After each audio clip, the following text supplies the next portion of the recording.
हनुमान चालीसा का एक अद्भुत रहस्य। भगवान को अगर किसी युग में आसानी से प्राप्त किया जा सकता है तो वह युग है कलयुग। इस कथन को सत्य करते हुए तुलसीदास जी ने लिखा है, कलयुग में न कर्म है और ना ही भक्ति, ना ही ज्ञान है, राम नाम ही एक आधार है। कपट की खान कलयुग रूपी काल नेमी के लिए राम नामी बुद्धिमान और असामत श्री हनुमान जी है, जिसका अर्थ है कि कलयुग में मोक्ष प्राप्त करने का एक ही लक्ष्य है, वह है भगवान का नाम लेना। तुलसीदास ने अपने पूरे जीवन में कोई भी ऐसी बात नहीं लिखी जो गलत हो। ऐसा माना जाता है कि कलयुग में हनुमान जी ही सबसे जल्दी प्रसन्न होने वाले देवता हैं। उन्होंने हनुमान जी की स्तुति में कई रचनाएं रची हैं, जिसमें हनुमान बाहुक, हनुमान अष्टक और हनुमान चालीसा आदि प्रमुख हैं। हनुमान चालीसा की रचना के पीछे एक बहुत ही रोचक कहानी है, जिसकी जानकारी शायद ही किसी को हो।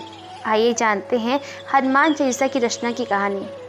ये बात उस समय की है जब भारत पर मुग़ल सम्राट अकबर का राज्य था। सुबह का समय था। एक महिला ने पूजा से लौटते हुए तुलसीदास जी के पैर छुए।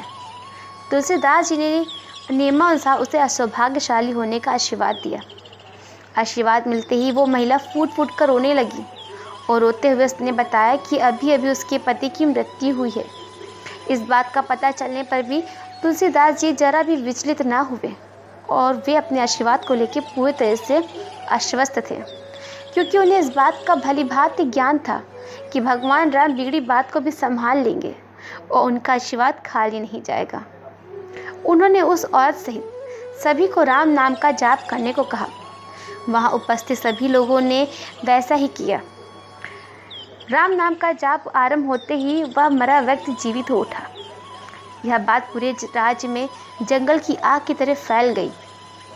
जब यह बात बादशाह अकबर के कानों तक पहुंची तो उसने अपने महल में तुलसीदास जी को बुलवाया और भरी सभा में उनकी परीक्षा लेने के लिए कहा कि कोई चमत्कार करके दिखाइए।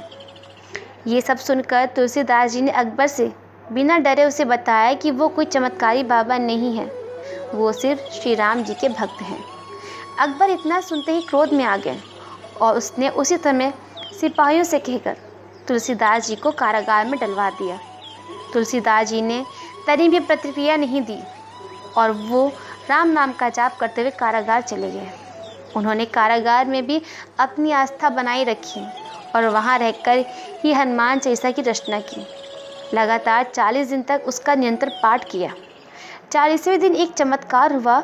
हजारों बंदर ने एक साथ अकबर के राज पर हमला बोल दिया। अचानक हुए इस हमले से सब अचंभित हो गए। अकबर एक सूझवान बादशाह था, इसीलिए उसका कारण समझते उसे देर ना लगी। उसे भक्ति की महिमा समझ में आ गई। उसने उसे क्षण तुलसीदास जी से क्षमा मांगकर कारागार से मुक्त किया और आदर सहित उन्हें विदा किया। इतना ही नहीं, अकबर ने उस दिन से तुलसीदास जी से जीवन भर मित्रता निभाई। इस तरह तुलसीदास जी ने एक व्यक्ति की कठिनाई की घड़ी से निकलने के लिए हनुमान चालीसा के रूप में एक ऐसा रास्ता दिया है जिस पर चलकर हम किसी भी मंजिल को प्राप्त कर सकते हैं। इस तरह हमें भगवान में अपनी आस्था को बरकरार रखना चाहिए। ये दुनिया एक उम्मीद पट्टी की है। अगर विश्वास ही नहीं होगा तो हम दुनिया का कोई भी काम नहीं कर सकते। बिना विश्वास के भक्ति नहीं होती, भक्ति के बिना श्री राम नहीं मिलते और श्री राम की कृपा के बिना जीवन स्वप्न में भी शांति नहीं पा सकता। जय श्री राम।